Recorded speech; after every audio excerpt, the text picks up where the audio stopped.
We like to drink beer, a lot of it. After a long night of drinking and talking crime and conspiracies, there's nothing that wakes us up and gets us ready to start the day better than Just Brew coffee. With a great selection of roast levels to choose from, you're guaranteed to find one that suits your style. Small batch roasted to highlight the unique features of each coffee bean, Just Brew coffee caters to both casual and hardcore coffee drinkers alike. Since 2010, Just Brew Coffee has worked tirelessly to perfect the roasting process and technique, which has resulted in seriously delicious, always flavorful, and never bitter tasting coffee. If you're already drinking JBC, raise your mug. If you're not, raise your standards. Check them out in social media and remember, they roast, you just brew. Check out their new online store at youjustbrew.com and up your coffee game today.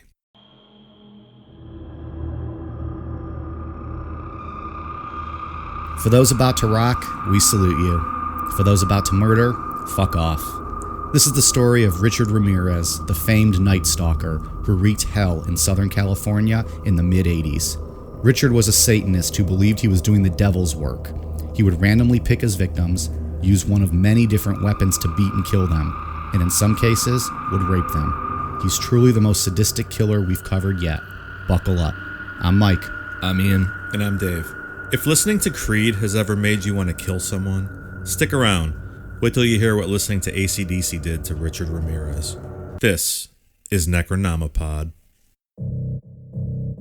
At first, Los Angeles police thought that the murder of a young woman last March was an isolated act of violence, but since then they've come to believe it was connected to a wide-ranging series of assaults by a killer who's become known as the Night Stalker, a killer who apparently struck again during the weekend. We have a report from Nadine Boucher. Police today continue to search for any clues in the near-fatal shooting of 29-year-old William Carnes and the rape of his girlfriend. They're apparently the latest victims of the Night Stalker, thought to be responsible now for 34 brutal attacks, 14 of them fatal. These serial killings, once confined to the near Los Angeles area, are now spread over 500 miles from San Francisco to Orange County. All right, so right off the top, I'll say it now, get it out of the way. There will be no AC/DC bashing throughout this entire episode, or I will have to opt out of my contract with Necronomipod and rethink my future with this show. One of the most overrated bands in the history of music. Not even a little bit, not even somewhat. I don't like them at all. They are literally one of the top 5 selling bands of all time in the history of the world. So is Britney Spears probably. She can't sing a Probably. lick. You said they're top 5? I believe so. I don't have the numbers in front of me. I didn't do my research, so. But No. That might be true. It is absolutely true. So there will be no AC/DC bashing. We'll talk about this piece of shit of a guy, and we'll be happy. We spent, a good half hour on it last night? Last night was pretty Arguing intense. about Well, at least AC/DC. I was intense. I Yeah. don't remember what you guys were like. I remember, I think, calling Dave out for being a Pink Floyd fan and hating on AC/DC. I was sober just watching the whole thing. I didn't say anything. I just watched. And I think at one point you said, get it out of your systems now because we're not doing this tomorrow. So, okay. Well, I got it out of my system. It's out. And boy, do we have a fun one today. Yeah, let's get into Richard Ramirez. He was born Ricardo Leyva Munoz, but went by Richard Ramirez, and his family called him Richie. He's one of the most well-known serial killers. Along with being a serial killer, he was a serial rapist, burglar, loved to steal, and he went on a crime spree that went from 1984 to 1985 through the Los Angeles area to San Francisco. Wait, so if his name was Munoz, where did Ramirez come from? I have no idea. Oh, okay. I don't know. Yeah, okay, so I found it here. His actual name was Ricardo Leyva Munoz Ramirez. So 2 middle names. Richie Ramirez. Little Richie, I like to call him. The media gave him many nicknames during his run. They ranged from the screen door intruder. That's the best. Literally the best one. The screen door Why that didn't intruder. stick, I don't know. Can that please be a Necronomipod shirt? Screen door intruder. And it can literally be like a screen door opening, and then it's like our 3 heads, like the 3 Stooges, like all on top of each other. That's not bad. Like peeking around the corner. Do you know what I'm talking? Do you know what I'm talking about? Yeah. Like Yes. that would be a great shirt. Do you think when they gave him that name initially, like he stopped breaking into houses that had screen doors. He's like, the fucking names. You can give me a better name than screen that. door Right? houses. I picture somebody walking into a newsroom like to their boss or like, oh, I got the nickname Screen Door Intruder, and just like looking at him. Wah, Like, wah, wah. I think of those people too, the ones that you see them running and they like trip or run through a screen door and like fall. There's some screen door intruders as well. they also had the walk-in killer, which isn't much better. It's like a walk-in closet killer. The Valley Intruder, and he wanted to be called the Night Prowler after the AC/DC song, but then they finally landed on the Night Stalker. I mean, if I'm a serial killer, I think Night Stalker sounds better. Yeah. He just loved AC/DC. He liked AC/DC. Yeah, he Night does. Prowler is a Theme song. fantastic song, by the way. Last song on the Highway to Hell album. I've never heard it, so Well, I'll play it for you in a minute. Could we just use it in the podcast and hope AC/DC doesn't send us a cease and desist letter? I mean, I don't know if it's relevant, and I don't know if we want to tie them more into this guy than we need to, but I recommend anyone who likes AC/DC go listen to Night Prowler. I believe it's track 10 on the Highway to Hell album. Maybe track 12. I don't know how many songs are on it. there you go. All right. He was a self-claimed Satanist who truly believed that he was a demon doing Satan's work. And I would agree with that, Yeah. the way he acted. Yeah, and just how brutal his crimes were, mixed with him switching up the weapons he switched up, and the fact that he didn't have a specific type of person, specific age, anything like that. That was the scariest thing about him, is how The random randomness, he yeah. was. Yeah, with I mean, it. he's He was the more random scariest. than Richard Chase was, and he was pretty random too. But this guy, I mean, of sound mind. You know, Right. he's not like a Right. Just an scatterbrain. evil, he's an evil human being. Right. He didn't care how he did it, who it was. He just Right. wanted to fuck people up. Yeah, he's a very scary person. And also, Annalise just said there's only one demon on this show. I feel like Richard would have been a better demon than any of the ones that she had Yeah, possessing her. exactly. Well, she didn't make him up, guys. She couldn't help who possessed her. Oh, that's right. Only Motherfuckers. German demons for her. Well, they were okay. They were local. You heard the tapes. That was not a little girl talking. So let's get into Richard's life. He was born in El Paso, Texas on February 29th, 1960 to Julian and Mercedes Ramirez, and he was the youngest of 5 siblings. Born on leap year. Or Oh, yeah. Yeah, I didn't even notice that. did I say that right? Leap day? Leap year? Leap year. Leap year. Leap year. Oh, Yeah. leap day. His father, Julian, was a former Juarez policeman who later became a worker at the Santa Fe Railroad. His father was known to have an extremely bad temper and would physically abuse his wife and the kids. So we're not starting out good. No. At 12 years old, Richard became really close with his cousin, Miguel Ramirez, who went by the name Mike. Mike was a highly decorated U.S. Army Green Beret during the Vietnam War who introduced Richard to smoking weed and would share just brutal war crime stories with Richard.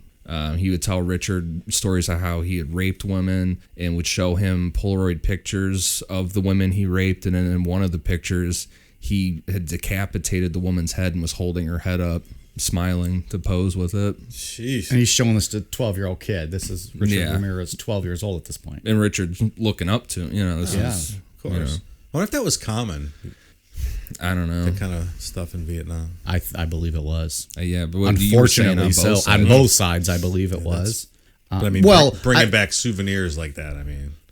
Common, I don't want to use the word common, but I feel like that probably happened. And then I'm also wondering how much of like PTSD was affecting this guy, that this was his way of dealing with it, was to like Sure. show off and relive the story. Well, and then whatever else fucking Mike gets into here. Mike also taught Richard his Green Beret skills, mainly how to kill with being undetected, like with stealth. And around this time, Richard also started to spend nights in a local cemetery to get away from the abuse from his father. When your kid rather sleep in a cemetery than in a house with you, you've failed as a parent. Yeah. Not winning Parent of the Year award. I was terrified of cemeteries up until like I was an adult. Like I'm just they're creepy. I mean, they're not fun places. No. Peaceful. I like the cemetery. But as a kid you liked the cemetery? What's going to harm you? Well, people think you're the devil, so. It's not a very nice thing to say. I'm hurting on the inside. On May 4th, 1973, Richard was spending time with his cousin Mike and Mike's wife, Jessie Ramirez.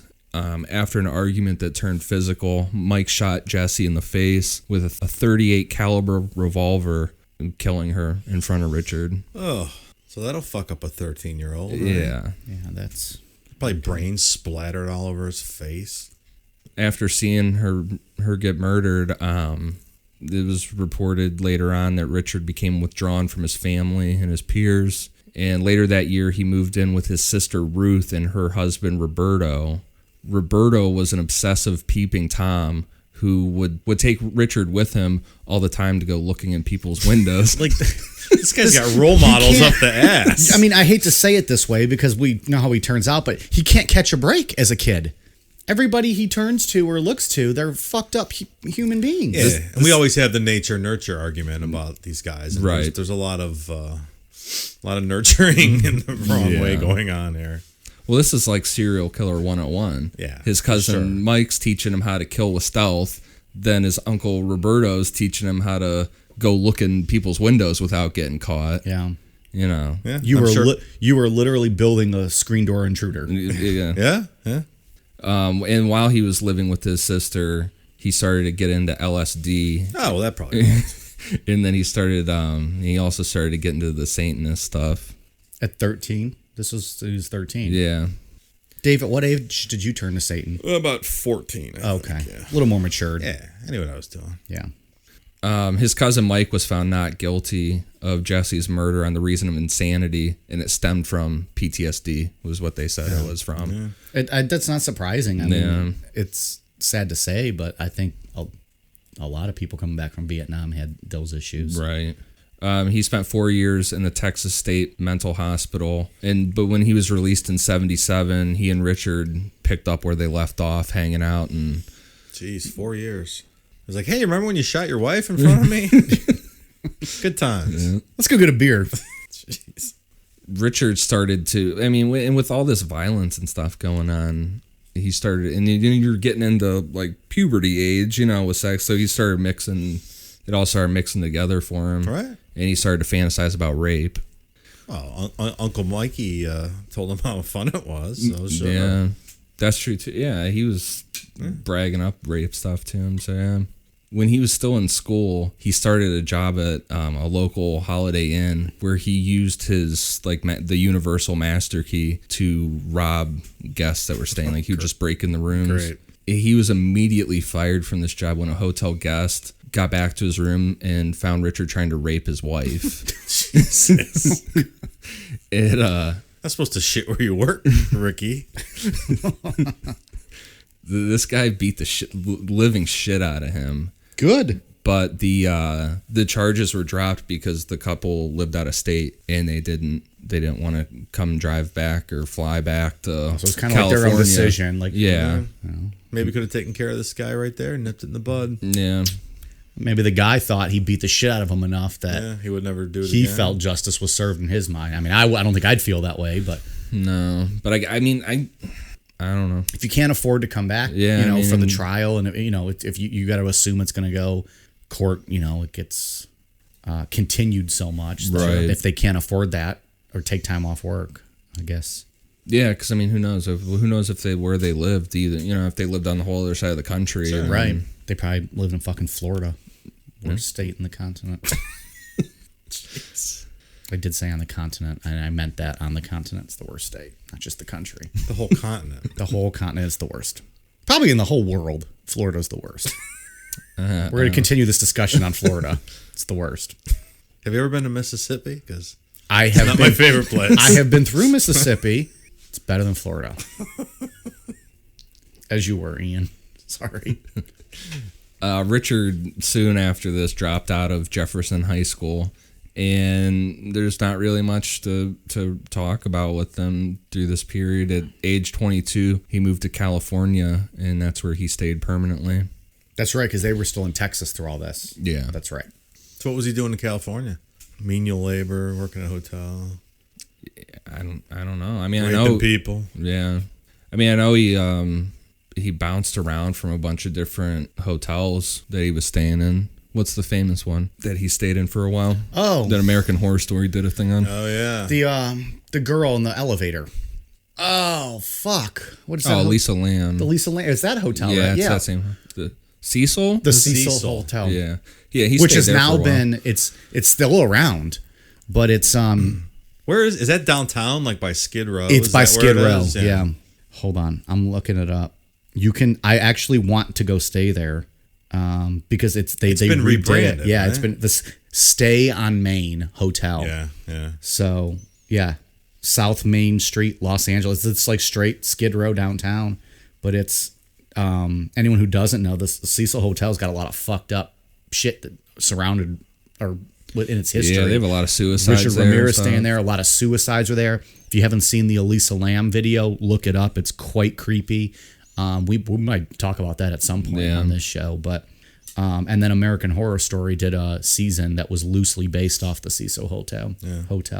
But yeah, when Necronomipod goes on tour and we go to LA, I'm staying here. You guys can stay wherever you want. I'm going to stay here one night. I will not be staying there. I'll stay there. It Stay at a doesn't- bungalow at the chateau. Tell you what, I will not take the elevator though. Oh, that's got some death associated with it too, though. I will stay in Belushi's bungalow. Oh boy. On April 10th, 1984, Richard murdered 9-year-old Mei Ling in a hotel basement where he was living in San Francisco. He raped and beat the girl before stabbing her to death, and he hanged her body from a pipe in the ceiling. This is his first known murder, and it wasn't initially linked to Richard when he was caught. It wasn't known until 2009 when DNA from the crime scene linked Richard to this crime. Oof. So Did they end up trying him for for this in 2009? one, I don't know. I wonder. What do you think? So he was already long in prison for the rest of his life. He knew he was going to be there. Yeah. I mean, I guess what goes like, why would you not just at that point be like, oh, by the way, there's this one too? I don't know. I mean, I guess if he's filing because appeals and stuff. Yeah, he had a lot of appeals. If he's doing that he was appeals, that filing. makes sense. But it's Yeah. just like at that point, once you're busted, just go ahead and tell him He's everything. trying to keep himself alive. Yeah. That makes sense. It was the appeals. So on June 28th, 1984, that officially starts the Night Stalker crimes. 79-year-old Jenny Vinkow was found brutally murdered in her apartment in Glassell Park, California. She had been stabbed multiple times while she was sleeping, and her throat was slit so deep that she was almost decapitated. They linked this one to Richard because his fingerprints were found on a screen window he removed to get inside. I think that's going to become a trend with him, right? He's not very good at the cleanup part. He doesn't seem to attempt to cover his tracks at all. Yeah. No, I think if he did, if he would have wore a mask Or gloves. or something, he could have probably gotten away with this for a lot longer. And watch like his footprints and stuff. Yeah. Yeah. A lot longer, which is crazy to say given what we're about to talk about and go through. Yeah. That's the case with a lot of these guys. A little more planning and organizing. They could have went on forever. Yeah. Because it's easy to kill a random person. I mean, when you think about it, it is. Yeah. Well, right. Well, at least at this time it was much easier before all the yeah, technology. sure. Yeah. Richard had a common trait in serial killers that he had during this time, which is called a cooling down period. And he didn't attack again until March 17th, 1985. So it's like 9 months. Yeah. Yeah, so that's what a lot of these guys do. They kill one, they get one kill or, one or two, and then just completely Get it out of their system. cool down for a almost. while. Yeah. And then they're like, oh, that was awesome. Remember what we did 9 months ago? I got to do that again. That's like Dahmer. He killed that guy, and then it was years. Yeah, he was 18 when he killed that first guy, It was like right? 7 years before he did it again. right. So yeah, a lot of these guys have that. On March 17th, Richard attacked 22-year-old Maria Hernandez as she was pulling into her garage. He shot her in the face with a .22 caliber handgun. She survived by holding her hands up with her car keys in her hands, and it caused her keys caused the bullet to ricochet, and it decreased the damage done to her when it hit her in the head. Wow. It still hit her in the face, but Yeah. just It didn't hit her At at a the slightly kind of different direct angle, range, right? yeah. Inside the house, her roommate, Dale Okazaki, hid behind the kitchen counter when she heard the gunshot. And after a while, when she raised her head from behind the kitchen counter, Richard was just standing there waiting and shot her in the face. Brutal. That's the creepy thing about him, too, is he just waits silent. Like his cousin taught him to be silent. He'll wait places silently for a period of time. And then within an hour of this crime, Richard pulled 30-year-old Veronica Yu out of her car in Monterey Park, California, and shot her twice with a .22 handgun, and then just fled the scene. She was pronounced dead at the hospital. So with 2 murders and 1 attempted murder within an hour or so of each other. Just stepping it up. Yeah, the media was just all over it. And then they started giving him his nicknames. So that when they started with the screen door intruder. Yeah. All because of a screen window. Yeah. It's like, fuck you guys. I don't like this name. Yeah, because in the other one, he came in through a garage. So Yeah. Maria Hernandez was able to give a description of Richard, and she described him as having curly hair, bulging eyes, and wide-spaced, rotting teeth. Sounds like a nice, attractive fella. yeah, what a good-looking dude. It's pretty, it's accurate. Yeah, he's not a good-looking man. No. And that's a common thing is people that survive talk about his teeth. That he legit had like meth teeth. And his breath, too. Yeah. On March 27th, 1985, Richard broke into a home that he had burglarized the year previously in Whittier, California at 2 a.m. And he killed Vincent Zazzara, who is age 64. And he was sleeping on the couch. So Richard just walked in immediately and shot him while he was sleeping. Vincent's wife, Maxine, she was age 44, woke up from the gunshot. And Richard beat her and tied her up while asking where all the valuables in the house were. While he was gathering stuff to steal, Maxine was able to break free and grabbed a shotgun from underneath their bed. And when Richard walked back in, she aimed it right at him and pulled it and clicked. It wasn't loaded. Ugh. Because Yikes. the previous weekend, their grandkids came over. And Vincent, being a responsible gun owner, took the bullets out of it and just never...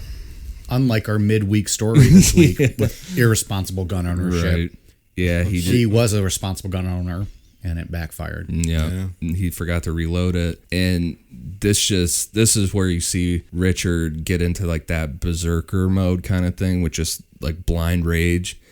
He shot her 3 times with the .22 handgun, and then he went and got a knife from the kitchen and mutilated her body. And on top of mutilating her body, he cut out her eyes and put them in a jewelry box and took it with him. Ooh, we're stepping up the brutality here. Yeah, and this is something you'll see with him when something doesn't work out his way. Right. With these, that crime or the next crime gets even Worse. gets brutal. Yeah, He has a temper tantrum because of that. Right. It's worse. Richard left an Avia sneaker shoe print in their flower bed outside their house, which the police were able to photograph and take a cast of, and they were able to match the 22 bullets to the previous crimes, which gave them the confirmation that they had a serial killer. We're all about shitting on shoe brands on this show. Was it the Nikes with Heaven's Gate? Yeah. that they were tied to, and now Avia's with him. Watch your shoe wear, folks. It might make you a psycho. Wear slippers while you're out there. That's why I wear these Chucks, because you can give them any color and they make you happy. I mean, what are Avia? Is that like the Walmart shoes? Running shoes, I think. All right. Yeah. Aren't they? I don't know. I'll look it up as we're going through this. I was just curious. I've never heard of Avias before. I've heard of them. I just don't know much about what they are. Are they like dad shoes, like New Balance? Like The first white thing New that popped up Balance was Walmart. There I go. Yeah. Nailed it. There you go. Straight dad shoes. Oh yeah. These are dad shoes. Nice. Yeah. And then when you get the new pair, these become your grass cutting shoes. And then you have the new fresh white and blue shoes. Yeah.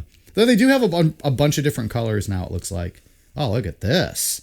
Now, if he had these. No, those are fancy. Yeah. Those are nice. I like that green These stripe. are much better than those fucking ugly shoes Kanye West makes. He's so mad. Reserve my. Any hoodles. He's got to regroup himself. I was trying to think of something to say back to it, but I can't. So. He's so flustered with the Kanye stuff. Are those Kanye's? Doesn't know what Yeah. to do. That's all I wear. I have 4 pairs of them. I know you do. Those are almost the same color as the ones I just showed. Yeah. Bright green. If anyone gives a shit, let us know. We'll send out a picture of Ian's Kanye shoes. So on May 14th, 85, Richard went back to Monterey Park, California, and broke into the home of Bill Doy, who was age 66, and his disabled wife, Lillian, age 56. Richard surprised Bill in his bedroom and shot him in the face, this time with a .22 caliber semi-automatic pistol, as Bill attempted to get his own handgun out from under his drawer. Bill was still alive after getting shot in the head, but then Richard beat him until he was unconscious. Richard then entered Lillian's bedroom and bound her with thumb cuffs, which I'm kind of confused as what thumb cuffs actually are. Yeah, Like what's little handcuffs, right? They're just like actual handcuffs that go on your thumb. I think so. I'm not sure. Doesn't seem like that would be like the greatest. I don't know. I mean, I guess if it's behind your back, I don't know. Yeah, good. If they're strong enough. Yeah, it looks like it. It's metal things. It's like a fucking contraption. Oh yeah, that's different than what I was thinking. Oh. Oh, yeah. So that was How do you different. think you come about those? Like you buy them like just like at a pawn shop or something, or like at a gun store? Whitey's Army Navy surplus? Yeah, I don't know. I guess maybe. I've just never heard of these. Yeah. So he went around and gathered valuables from the home, and then he raped Lillian. What's with this raping old people stuff? I noticed that too. Yeah, it's always so like the old bizarre. lady. Well, and she's rough too because she had like it's like cerebral palsy or something. She was disabled. She couldn't walk. I meant to ask when you said disabled what you meant. Yeah, she couldn't walk. She was like wheelchair bound. That's what I mean. There was no rime or reason to these people. Like it was just For anybody. the record, this is now the second person he shot in the head who did not die from the headshot. Yeah, because Bill Doy went to the hospital and Yeah. well, no, he died later. He did die. Okay. Yeah, He didn't die right away. He survived for a time, but yeah, he did die later. But this is weird with him because he had this cooling off period. It's only known that he had 2 people that he killed in 84, and then he has a cooling off period. That's right, the And 9 usually months. these guys kind of do like one here, one there, one here, and then they go into like the berserker mode, and they're just like on an absolute rampage. He went from the cool off period to just an absolute tear because he only waits. It's still his next crime's May 29th, 85. So 2 weeks. Yeah. Richard drove a stolen Mercedes-Benz to Monrovia, California, and broke into the house of Mabel Bell, age 83, and her sister Florence Lang, age 81. Oh, more 80-year-old women. Yeah. Richard found a hammer in the kitchen and attacked and bound Florence, who was an invalid, in her bedroom. And then he did the same thing to Mabel. And then he frayed an electric cord and used it to shock her multiple times. I mean, there's a crazy level of brutality developing here. After he was done, he used Mabel's red lipstick to draw a pentagram on her thigh, and he drew pentagrams on the walls as well. And the women were discovered 2 days later alive, but Mabel died in the hospital later from the attack. Jeez. So, How do you think he decides who gets to live? Like, It's almost like he's not even focusing. He just wants to either shoot them right away or just beat them, torture them, maybe rape them, and then leave. Like, it doesn't seem like he cares. like, why doesn't he put a couple rounds in these old ladies' heads on his way out? Like, why does he leave them? It's just so weird. Pretty random. I don't know. Unless he wants them to be able to tell the story of it. He gets off on like that legend of him spreading. Here's what he did to us. Maybe. I don't know. Yeah, maybe. It's just terrible that they both were sitting there for 2 days alive. Oh, yeah. Well, and I say that yeah. because of what we're going to get into later on, where he tells the one lady what to tell the police. Right. Maybe he gets off on that legend of him, watching him I think there might be something to that. Yeah. reputation. I don't know, but it's just so weird. Yeah, how he kills some, he right away. He doesn't kill others. He'll brutally beat the shit out of other people. Right. Apparently goes, takes advantage of all these older women and men. Where are some of these first-hand accounts from in, the crimes where he kills both of them? Because he never confessed, right? So where do we get this information? Like which parts? Like the one guy with the shotgun, like he killed him and then he cut his wife's eyes out. Like he didn't leave anyone alive at that scene, but there seems to be kind of detailed information about the crime and the unloaded shotgun and all that. He never confessed to these. I'm just curious how we know these things about kind of what took place there. Well, I'm wondering if, like that situation, they found her body with the shotgun next to it that showed that it was empty. You think the police And just they might have surmised pieced what it happened? together. Yeah, Probably. That makes sense. Yeah. All right. And I think they did find stuff. They found stuff on him, I believe, like the jewelry box with the eyes and stuff. So it's not really an eyewitness account. It's Right. And yeah, like that family's, their kids could have said, "Oh yeah, Grandpa emptied the gun that weekend because that we were makes there." sense. You know what I mean? Yeah. I'm guessing they're piecing it together. Yeah, Then okay. it's, Yeah, and like with the whole electrical thing, shocking this Mabel woman, but she died later on the hospital, so maybe she was able to give them something. Yeah. You know, Well, like this one, happened. the one sister lived. Right. Yeah, right. Yeah. All right. The next day, May 30th, 1985, Richard drove to Burbank, California, and broke into the home of Carol Kyle, age 42. At gunpoint, Richard bound Carol and her 11-year-old son and gathered items to steal from the home. He released Carol briefly to show him where more valuables were in the home, and then sodomized her repeatedly. He told her over and over again to not look at him or he would cut her eyes out. And then he got her 7-year-old son out of the closet that he had put him in and bound the two of them together with handcuffs and fled the scene. So he let them survive. Right. She's like, I don't want to look at you, ugly motherfucker. yeah, right. Get your breath away from me. Right. Your teeth and your penis. While we're at it. That was random. Well, she wants to get away from him. Oh yeah, because he was sodomizing Yeah. her. Yeah, I'm sorry. Wow, I had to shit on my joke. We can cut that part out. My fault. I don't know. It works. So then that was it, right? Finally, Well- the killings are over. No. He has a brief cooling off period, but he gets back to it. We'll be right back. Today's episode of Necronomipod is brought to you by Beardology. There are a lot of imitators out there, but there's only one place I buy my beard oil. Beardology beard oil nourishes your skin and won't leave you with that greasy feel. With over 17 cents available in their extensive product line, I trust my beard to Beardology. You can find Beardology at beardology.co. Use code NECRO15 to receive 15% off your purchase. Beardology. Discover the best way to avoid the shave. So yeah, like we were saying before the break, he had a brief cool down period, and he didn't attack again until July 2nd, 1985. What a guy. He took a month off of not murdering people. Humanitarian over here. And I mean, obviously he was still committing crimes because now he was driving a stolen Toyota instead of his Mercedes-Benz that he was driving. Right. He's another one of these guys that just love to steal shit. Well, it's a dependable car. I mean, those Toyota engines will run forever. He drove this the stolen Toyota to Arcadia, California, where he broke into the home of Mary Cannon.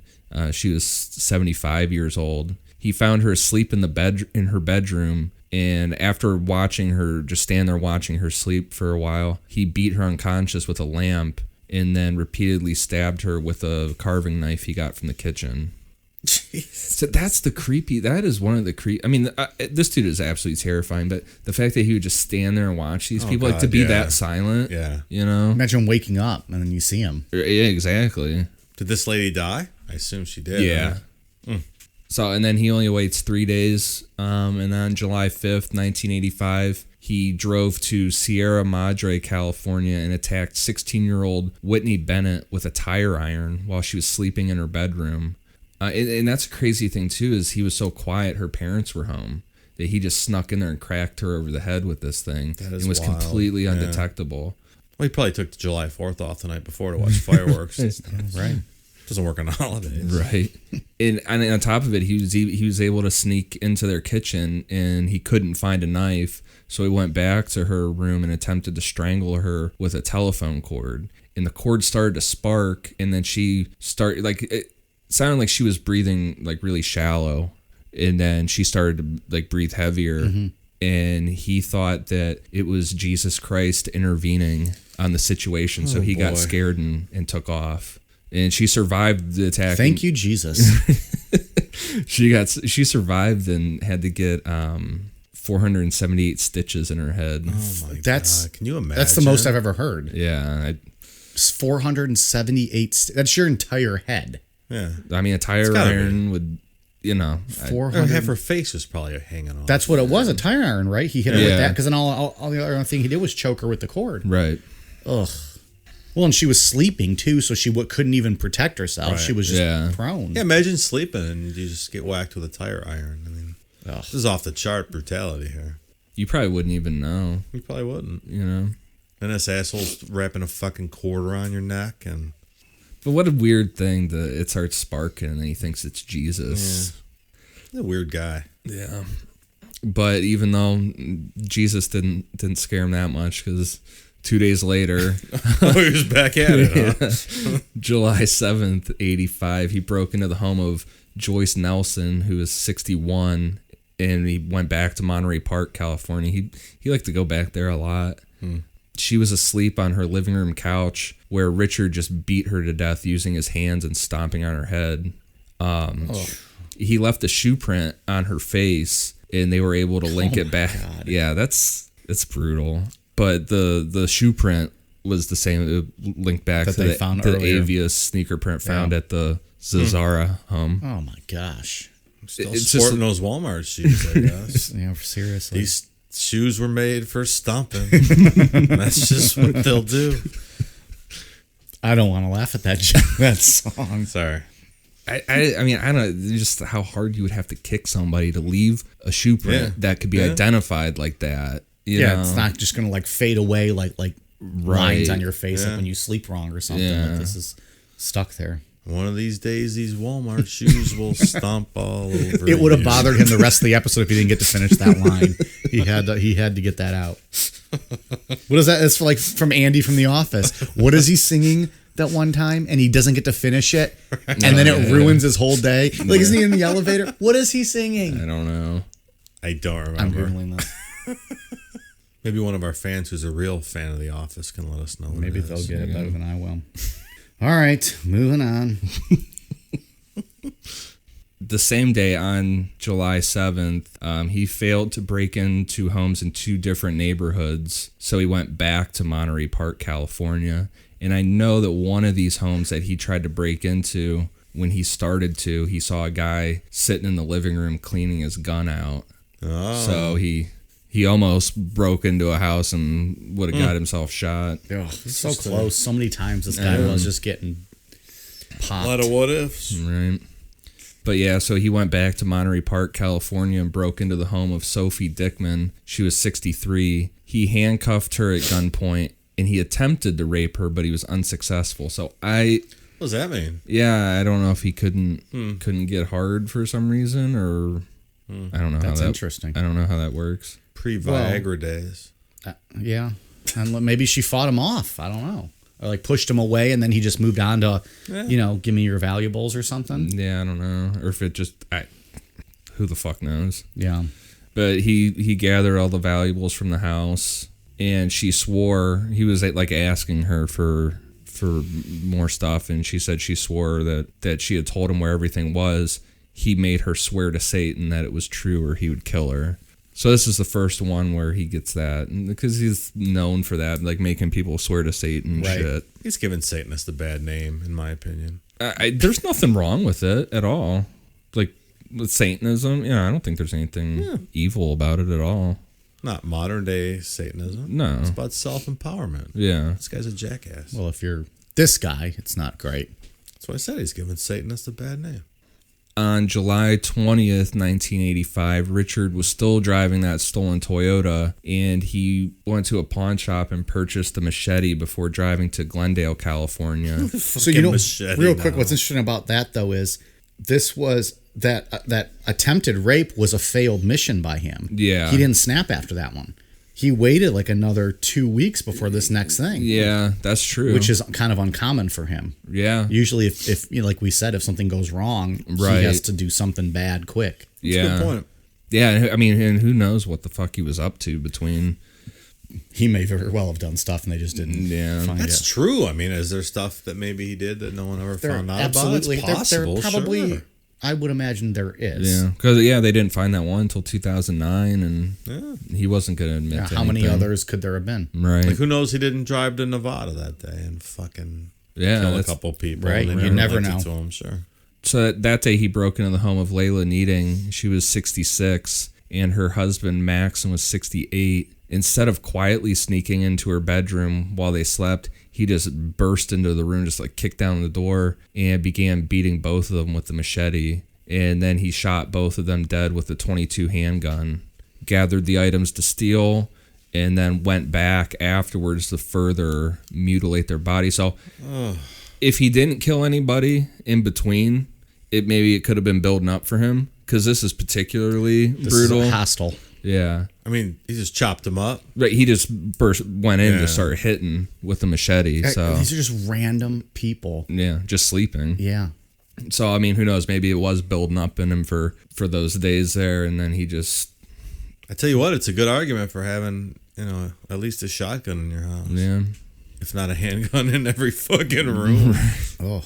Yeah, and this is the thing with him too. Is like immediately after committing these murders, he drove to Sun Valley, California, and at 4:15 a.m. he broke into the home of the Covenant family. He killed Chainarong by shooting him in the head with a .25 caliber handgun while he was sleeping, and then repeatedly beat and raped his wife Sumkid. He bound their 8-year-old son before taking Sumkid around the home to show him where the valuables were. He then took this whole thing to a whole different level and sodomized the 8-year-old boy. Jesus. And after he was done, he made Sumkid swear to Satan that she wasn't hiding any more valuables. So that's what, when I was reading this stuff, I'm like, the whole story is ridiculously brutal. Yeah. But then when I got to the sodomizing the 8-year-old boy, I'm like, man, this just took a turn here. This is extra vile at this point. He's just an evil human being. Yeah. This is as bad gets. Again, he briefly stopped for about 2 weeks until August 6, 1985. He drove to Northridge, California, and broke into the home of Chris Peterson, age 27, and his wife, Virginia. She was also age 27. He snuck into their bedroom but woke Virginia up, to which Richard just quickly shot her in the face with the .25 semi-automatic pistol. He then shot Chris in the temple and attempted to just flee the scene, but Chris Peterson, they somehow fought back against Richard after being shot in the head. Another one. Yeah, this story has a very large number of people shot in the head. Yeah, that survive. Yeah, it's very strange. Maybe he wasn't a great shot, and he wasn't hitting them directly. Is he grazing people? Because there's a lot of headshots here that do not result in. And not only not death, he was able to fight back. Yeah. And it sounded like he fought back a good bit, because it took Richard a while to get him off him, and he took off, and they both survived being shot like that. Wow. Yeah, that's wild. But I think he immediately attempted to flee after shooting this Chris Peterson, because he woke up his wife. Like, it didn't work out the way that all his other ones did. You know, they heard him. Mm-hmm. So, and again, it's like the last one. He waited. He didn't immediately go back. He waited 2 days this time. It wasn't like, it was quicker than the last time, but it wasn't like the other ones where it's like a day in between. Yeah. But on August 8th, 1985, he drove to Diamond Bar, California, and broke into the home of Sakina Abawath. She was 27, and her husband, Elias Abawath, age 31. Around 2:30 a.m., he entered their bedroom and instantly killed Elias with his .25 caliber pistol. He beat and handcuffed Sakina and forced her to show him where all the valuables were. Then he brutally raped her, and it was said that it was like a lot more aggressive than he did to other people. Maybe it's because the last one didn't work out failed, for him. Yeah. He always takes it out on the next victim. Yeah. He repeatedly made her swear to Satan that she wouldn't scream during the rape. Their 3-year-old son came into the room where Richard tied him up and then continued to rape Sakina. And after Richard fled the home, Sakina was able to free herself and her son and go to the neighbors for help. So again, why did he leave them alive? Yeah. It's really random. This is, for being a serial killer, this is the most survivors we've ever talked about. Right. Yeah, I mean, yeah. It's leaving a lot of eyewitnesses. He doesn't care. Yeah. He's not wearing a mask. I think he wants for any that of this. reputation to grow. Yeah. He wants same them, shoes, no gloves, no mask. He wants them to tell the story. He wants to turn on the TV and see them on the news and them telling what happened to them. I think there's probably something to that. Yeah. And then like the other ones, like there was an 11-year-old kid the one time. There's a 3-year-old doesn't do anything to them, but then that one time he just decides to, to rape that 8-year-old kid for whatever reason. Like there's no rhyme or reason. Yeah, to any of it. Richard, he had been following the news coverage of everything real close, and he left the Los Angeles area and drove towards San Francisco. On August 18th, 1985, Richard broke into the home of Peter Pan. Wait, what? It's a bad name. Peter Pan. The guy's name is Peter Pan. Yeah, I get it. Okay. Where the fuck was Tinkerbell to help him? It's not a great name. Why would you name your child Peter if your last name was Pan? Yeah, well, it's a very good question. It's not ideal. Saying this story is now we're ruining kids' hopes and dreams and stories here. Fucking killing Peter Pan. Yeah, so Peter Pan was age 66. His wife Barbara was age 62. He shot Peter with his .25 caliber pistol in the head while he was asleep, and then he beat and raped Barbara before shooting her in the head. Before he left the scene with her lipstick, he drew a pentagram on the wall and the words "Jack the Knife." You think that was a shot at Captain Hook? Creepy. Well, you left out the part where he burned their son, though, too. Where he did what? Their son. He burned their son. Oh. Yeah, their son. His name was Frying Pan. Man.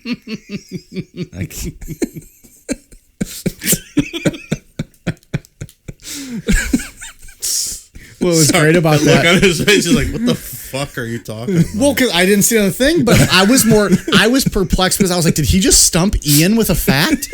Ian didn't know about this, and then I was like, wait a minute, he burned a kid? That's what I was like. Wait, I didn't know that he was setting people on fire. That's a whole new element to this guy. Jesus. I think it was a grease fire.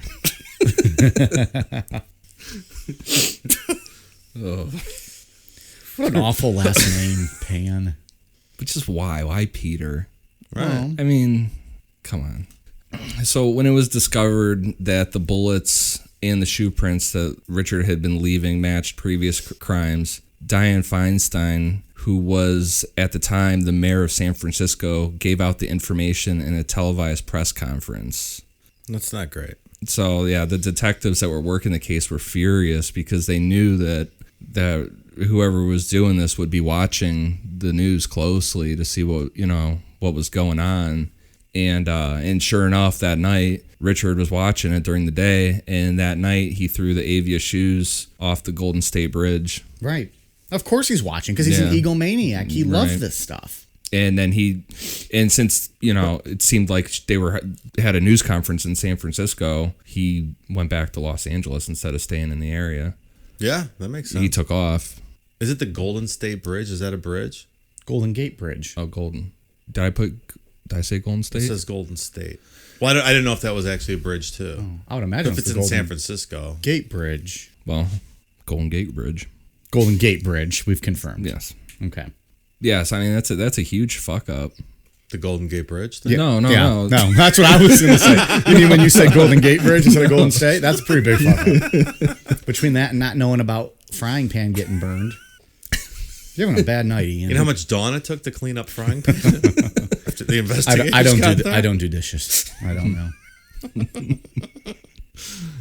The dawn takes grease away. But Richard Ramirez never cleaned up. So he's just going to leave it as is.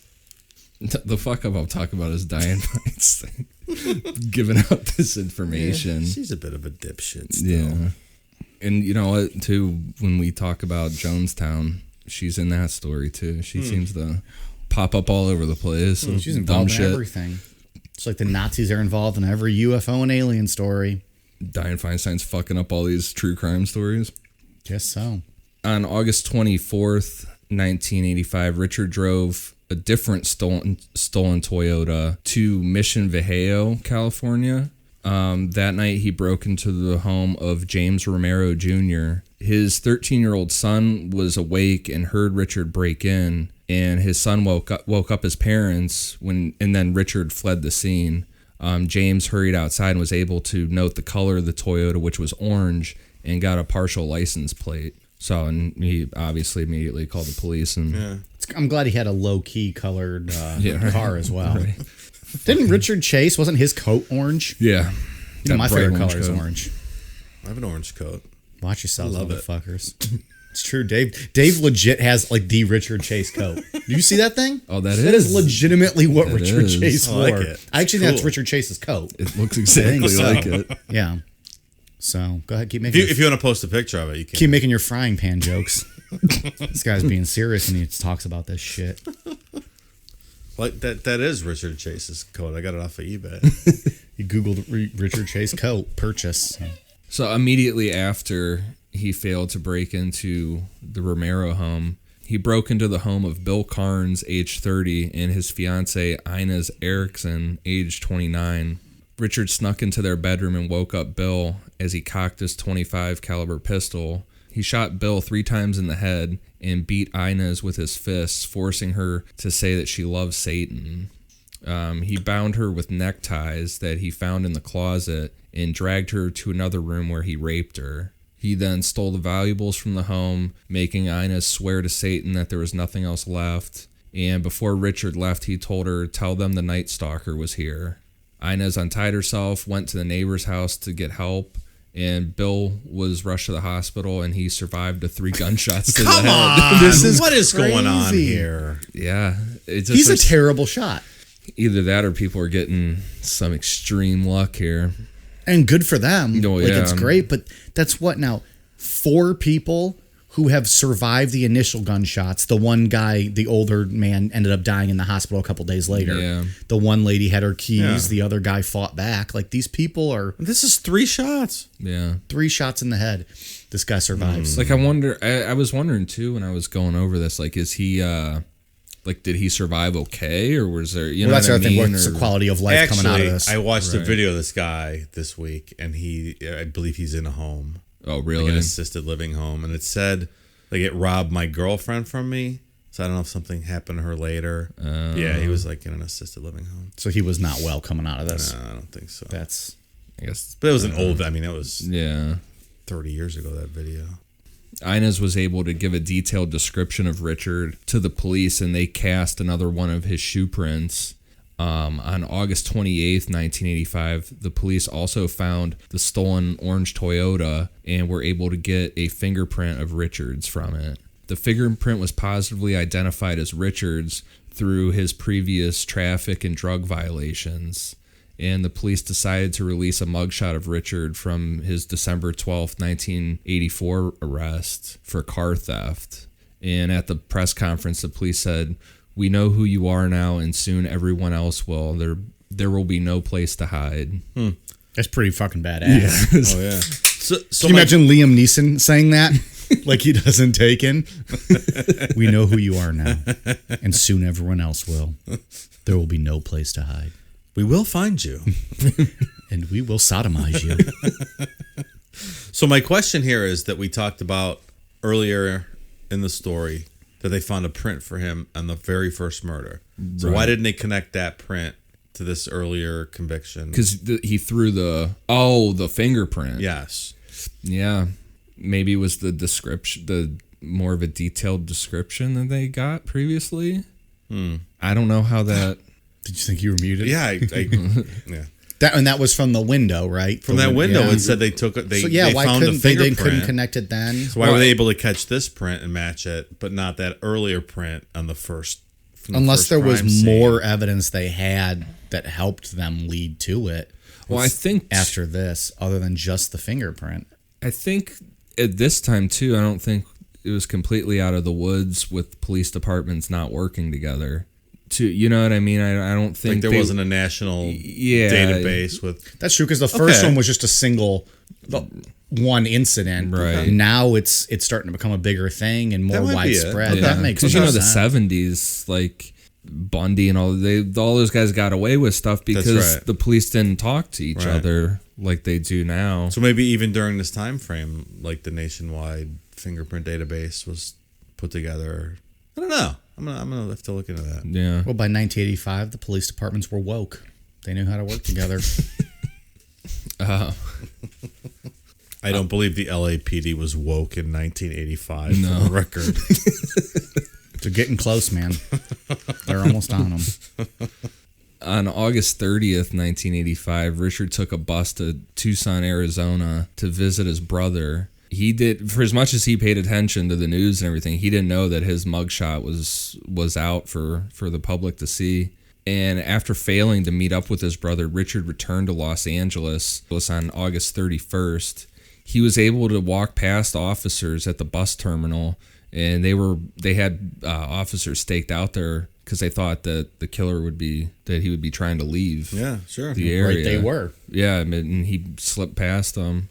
Richard stopped at a convenience store where a group of elderly women recognized him and announced it out loud that he's the Night Stalker. It's him, it's the Night Stalker. Love their fucking gossip. Yeah, I was sitting there playing Keno too. Richard turned around and saw his face on all the newspapers, and he took off. After running across the Santa Ana freeway, he attempted to carjack a woman, but was chased away by bystanders who chased after him. He attempted to carjack 2 more vehicles, and Richard was stopped by the group who had been chasing him, and they just beat the living fuck out of him. So did these people know who he was, or they Yeah. just knew him from No. seeing him try to carjack someone? Everybody knew They- who he they was. recognized him. Yeah. And someone had a metal bar and started beating him with it. Good. Yeah. If the cops wouldn't have showed up to arrest him, I think somebody probably would have killed him. Cracked his skull open. Yeah, Left they their were- own shoe print in his face. Yeah, they beat the shit out of him. So they had finally arrested him. So the Night Stalker is at the end of the road here. Yeah. I think we left out one of his crimes. Which one's that? Well, on Christmas Eve of that year, he broke into the Nakatomi Plaza building and took all those people hostage. Was trying to steal all those bearer bonds, and then put that lady, the hostage lady's cop, was in the building. Did I not see this movie also, Dave? Oh, that's right. That was Die Hard. That was I not did Richard not see Ramirez that crime. movie. Never mind. I can confirm I have not seen that movie. I'm gonna do this every week for a different movie you've never seen. It'll be pretty easy. I've seen 4 movies. 3 of them feature Tom Hanks.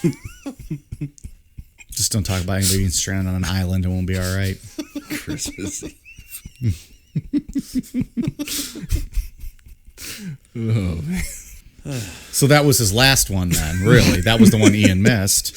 Yeah, what year did Die Hard come out? It was actually 88, so yeah, that's not fitting with the time frame here. Sorry, we can move on now. Well, we can. I don't know if Ian can yet. At his first court hearing, Richard arrived with a pentagram drawn on his hand and yelled, "Hail Satan." I remember all this when it was in the news. I don't believe you guys were born yet. But I don't. I was 2. I was in high school. I remember this. I was 2. Well, you were born. When I was born, 87 I was born. Oh, yeah. He was still in diapers, but I might have still been. Who knows? I was in diapers when I was 7. I remember that news footage of him walking in with the pentagram. And then on August 3rd, 1988, the Los Angeles Times reported that a prison guard had overheard Richard saying that he planned to kill the prosecutor with a handgun that he was going to have smuggled into the courtroom. So they put metal detectors in, and they, thoroughly searched everyone. I was wondering, is that like one of the first times they put a metal detector in a courtroom or something? That seems awfully recent for that to be the first time. I don't know. It just sounded like the way it was like pointed when I was reading about this, like how it was pointed out specifically. Like it sounded like maybe it was a rare thing at least. Yeah, like it wasn't the standard operating procedure. Right. If they even mentioned it. So, yeah. On August 14th, 1988, the trial was delayed because juror Phyllis Singletary didn't show up. It was found that she had been shot to death in her apartment. And so the jury was freaked out and thought that Richard somehow had ordered this woman to be killed from while he was in jail. That's some real mobster shit. Yeah. That must have been scary. I mean, Hell yeah. You're like, get me off this fucking jury. Right. But it was found out, though, pretty quick after that she was killed by her boyfriend, who then he later killed himself with the same gun. So happy ending. It wasn't him. They figured that out Happy ending. And then on September 20th, 1989, Richard was convicted of all charges. It was 13 counts of murder, 5 attempted murders, 11 sexual assaults, and 14 burglaries. Again, if he would have put a little care and planning, he could have went on forever. Yeah. Like a lot of these guys we talk about. If he would have just worn a mask and gloves. Gloves, huh? Yeah. Maybe switched up his shoes and with a Yeah. Walmart brand. Absolutely. Guaranteed they were Velcro too. Guaranteed. Probably, I would, yeah. Does Kanye make Velcro shoes? Dave, he's better than that. He does have Velcro shoes. Oh I my believe, God. yeah. Look, I'm not going to stand by every pair of shoes, but on November 7th, 1989, he was sentenced to death to be executed in the gas chamber. And when he was leaving the sentence, Richard said, "Big deal. Death always went with the territory. See you in Disneyland." Oh, yeah. What a dick. Jackass. What a piece of shit. The trial ended up costing $1.8 million, making it the most expensive trial in California history until the O.J. Simpson trial. Which really was only about 5 years later, right? Like 94, 95? Something like that, yeah. Not too much longer. What was it, 90? Was it later? 96? No, O.J. murders were was 94, I think. So That it was sounds right. about 8 years later. So Yeah. these feel like two different times to me, Yeah. but they really weren't. It Right. was whatever. I guess because I was so young, I don't remember this, but I remember OJ. By the time the trial had started, Richard had a ton of fans that would write him letters and visit him in jail. Yeah, all these girls loved him. What Even were one of they- the jurors loved him. Fucking weird. So they were like attracted to him. Like, what was the love of him? Was it his bad breath? Was it his rotting teeth? We were talking about it before we were recording. There's like a medical term or something for being attracted to some people like this, because Attracted to pieces of shit. well, like a dangerous person, whatever. Like Ted Bundy had a bunch of them. Charles Manson did. It's kind of like a fake danger, though, because they're locked up in prison. Yeah, like they can't actually do anything right. to you. Yeah. But yeah, and then in 85, Doreen Loy, she wrote him an estimated 75 letters while he was in jail. And then in 1988, Richard had proposed to her. And then on October 3rd, 1996, they got married. No conjugal visits, though, I read. I don't even understand why they would let him get fucking married, to be honest with you. He'd probably just sodomize her and shoot her in the head and she'd live. Because he's such a bad shot. Apparently, I don't know. I'm glad they lived, but She got media attention and shit, obviously, for doing this. And she would always say that she would commit suicide whenever he died. But then they got divorced, so... yeah. Whatever. The novelty wore off for her and she moved on and that was it. On August 7th, 2006, Richard's first round of appeals were unsuccessful when the California Supreme Court upheld his convictions and his death sentence. On September 7th, 2006, the court denied his request for a rehearing, and he had appeals lined up that would have lasted him until he was about 77 years old in the system. And a couple years after that, they matched his DNA to that 9-year-old girl. Yeah. His first murder. Yep. Did they ever try him for that, or? Not that I saw. I guess he's already on death row. Yeah. What's the point? He already fucking cost the state almost $2 million. But yeah, Richard, he died from cancer that had spread through his body at the Marin General Hospital in Green Bay, California on June 7th, 2013. And he was 53 years old. Good riddance, motherfucker. Yeah. Grade A piece of shit. This wasn't a fun conversation tonight. No, I mean, it's awful. Yeah, I didn't really enjoy it. This is like literally a paragraph after paragraph after paragraph of him fucking murdering, raping, torturing people. Yeah. I mean, serial killer. I mean, obviously I find them interesting. But we It's all know interesting we all know story. aliens are what I love and stuff Right. like that. But I mean, it's interesting. But yeah, I mean, I'm surprised you couldn't work aliens into this conversation today. Somehow, some way. Yeah, we worked Nakatomi Plaza into the conversation. Well, no one knows what that is because no one watches shitty movies. Literally everyone No one knows watches- what that is. no one watches Literally shitty everyone movies. besides you knows Fuck what that Bruce is. Willis. Fuck him. Piece of shit. He's awful. what's wrong with Bruce Willis? He's terrible at everything. Oh man. Nobody likes him. Yeah, but I think of all of them, he's the scariest. Bruce I Willis? agree. I agree. His movies are awful. Fuck out of here. Richard Ramirez he's a terrifying human being. The people that kill randomly like that, it absolutely is terrifying. You wake up in your bed and it's hitting you with a fucking tire iron. Right. Not even waking up. He's going to hit you when you're... So you have a good security system and a handgun in your drawer, I guess. Yeah. Hide your kids, hide your wife. They're raping everybody out here. Well, I guess we'll find out if these shock mounts work. Mm-hmm. Yeah. Because Max just smashed this whole table. Yeah. So after doing some research for the show, I found that somebody sent Richard, when he was in prison, they sent him I guess it was like a pen pal questionnaire, and Richard took the time to fill it out and send it back. So we have this questionnaire that he completed and a list of questions and answers. I think we're going to do an interpretive reading here where Mike's going to ask me the questions. I'm going to answer as Richard did. Okay, Richard. So we have a few questions for you today. What is your most treasured honor? My dick. The perfect woman or man? Me. Your hobbies? Slicing and dicing and spicing up rump roast. What an asshole. Your favorite meals? Women's feet. Ideal evening? Full moon, sex, and drugs all night. If you were president, you would... Rule with an iron heart and a rock hard dick. This fucking guy. If I were an animal, I'd be...